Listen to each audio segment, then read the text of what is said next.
పరిశుద్ధులు ప్రియులైన దేవుని పిల్లలందరికీ యేసుక్రీస్తు నామములో శుభవందనాలు తెలియజేసుకుంటా ఉన్నాను.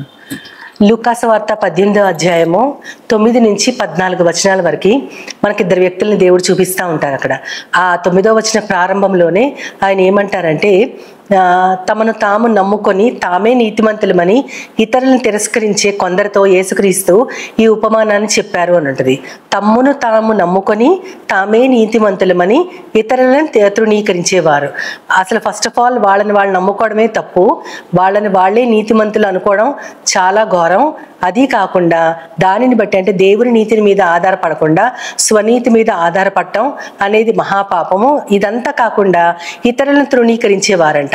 అలాంటి వారి గురించి దేవుడు ఒక ఉపమానం చెప్పారు.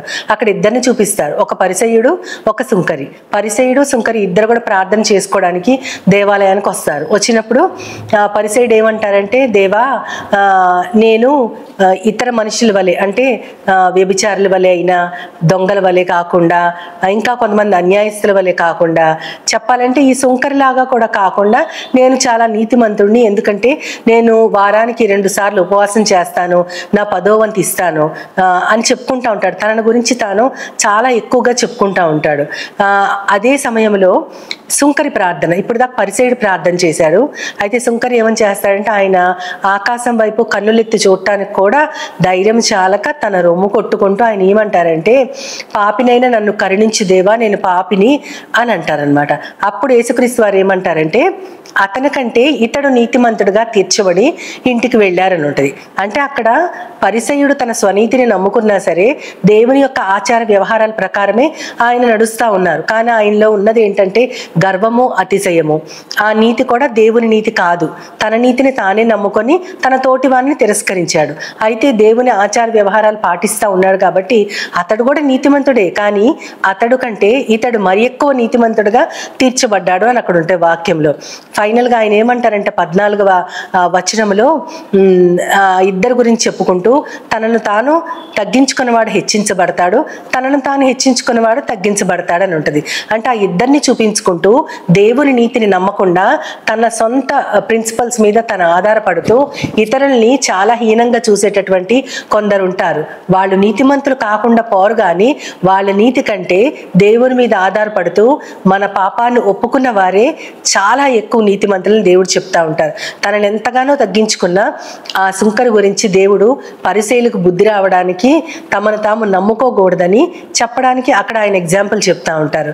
దీనినే మనము కొరింథీయులకు రాసినటువంటి మొదటి పత్రిక అక్కడ 15వ అధ్యాయంలో చూస్తే 1 నుంచి 10 వచనాలు ఉంటాయి. అక్కడ అది ఎవరి గురించి ఉంటుందంటే పౌలు గారి గురించి.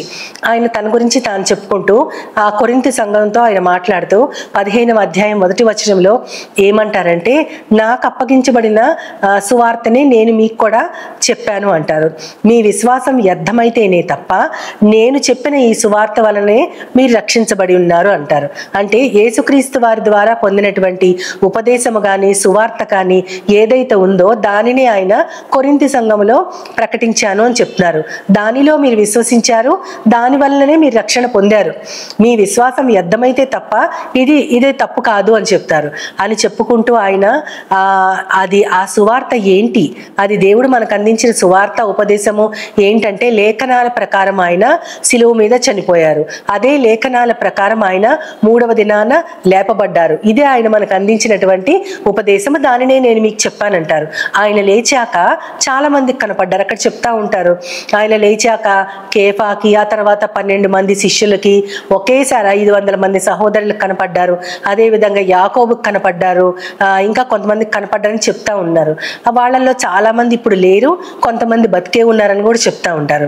ఇవన్నీ ఆయన ఎందుకు చెప్తా ఉంటారంటే, చాలా మందికి కనపడ్డ యేసుక్రీస్తు అకాలమందు పుట్టినట్టున్న నాకు కూడా ఆయన కనపడ్డారు అని చెప్తున్నారు. అకాలము అంటే యేసుక్రీస్తు జీవించిన కాలమందు ఆయన లేరు.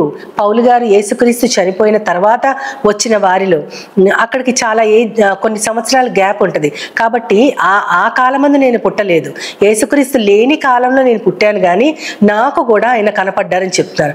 అని ఆయన ఏం చెప్తారంటే, సంఘాన్ని నేను ఎంతగానో హింసించాను, కానీ దేవుడు నన్ను మార్చుకున్నాడని చెప్తా ఉంటారు. ఆయన సంఘాన్ని హింసించాను, నేను అపోస్తలుడు అనబట్టానికి నేను యోగ్యుణ్ణి కానే కాదంటా ఉంటారు. తన గురించి పౌలు గారి గురించి చూస్తే ఆయన సౌలుగా ఉన్నప్పుడు ఇంచుమించుగా ఇప్పుడు గవర్నమెంట్లో గవర్నర్ ఎంత ఎంత గొప్ప పొజిషన్లో ఉన్నారో ఆ కాలానికి అటువంటి పొజిషన్లో పౌలు గారు ఉన్నారు.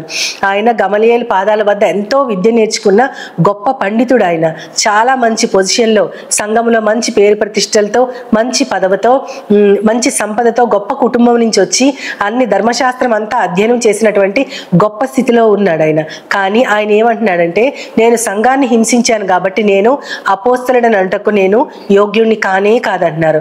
ఎంత గొప్ప స్థితి అది అంటే, లోకానుసారమైన గొప్ప స్థితిని దేవుడు ఎప్పుడు కూడా ఆ లోకములో కలిగే జ్ఞానము వెర్రితనంగానే దేవుడు చూపిస్తా ఉన్నారు. కాబట్టి అది ఒక జ్ఞానము కానే కదా అని దాన్నంతటిని ఆయన నష్టముగా ఎంచుకొని క్రీస్తు వారి కోసము సేవ చేయడానికి తన జీవితాన్ని మార్చుకున్నారు.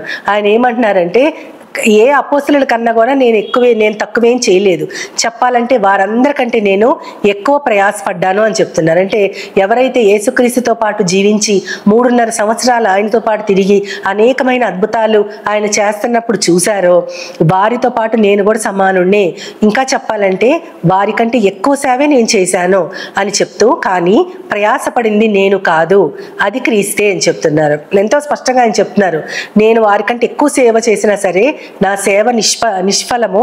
అది ఎందుకంటే ఆయన కృపే దానికి ఆధారం అని చెప్తున్నారు. ఆయన కృప లేకపోతే నేను ఇటువంటి సేవ చేయలేను.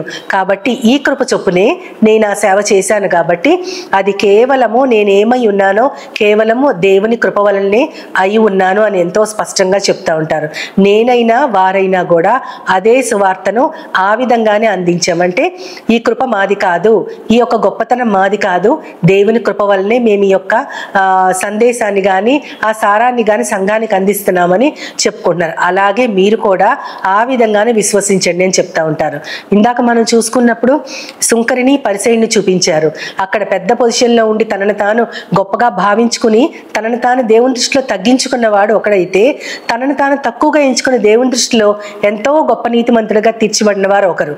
ఇక్కడైతే సంఘములో అందరికంటే గొప్ప పొజిషన్లో ఉండి అపోస్తలులను అనబట్టానికి నేను సంఘాన్ని ఎంతో హింసించాను కాబట్టి నాకు ఆ యోగ్యత లేదు, కానీ దేవుని కృప వలన నేను ఆయన ఉపదేశాన్ని ఈ సంఘానికి అందిస్తున్నానని తన గురించి కేవలం దేవుని కృపే దీనికి ఆధారమని చెప్పారు. కాబట్టి ఇక్కడ పౌలు గారిని చూస్తే ఆయన తనను తాను తగ్గించుకున్నాడు కాబట్టి హెచ్చింపబడ్డాడు. కాబట్టి దేవుని దృష్టిలో మన మనుషుల దృష్టిలో ఏదైనా అయి ఉండొచ్చు, కానీ మనము దేవుని మెప్పించే వారంగా ఉండాలి, కానీ మనం మనుషుల్ని మెప్పించే వారంగా ఉండకూడదు. దేవుని మెప్పించాలంటే దేవుని యొక్క స్టాండర్డ్స్కి యేసుక్రీస్తులా ప్రవర్తించడానికి మన జీవితాన్ని అనుగుణంగా మార్చుకుంటూ ఆయన యొక్క ఉపదేశాన్ని తెలియని వారికి అందరికి అందజేస్తూ మన ప్రతి ప్రవర్తనలో మన మార్గం అంతటి మీద కూడా ఆయన వెలుగు మాత్రమే ప్రసరించాలని ఆ విధంగా మనల్ని మనం తగ్గించుకుంటా ఉంటే ఎప్పటికైనా సరే పేతురు గారు చెప్పినటువంటి ఆ యొక్క మాటలను మనం గుర్తు చేసుకోవచ్చు. ఇక్కడ ఆయన బలిష్టమైన చేతి కింద తగిన సమయం అని హెచ్చించబడినట్లు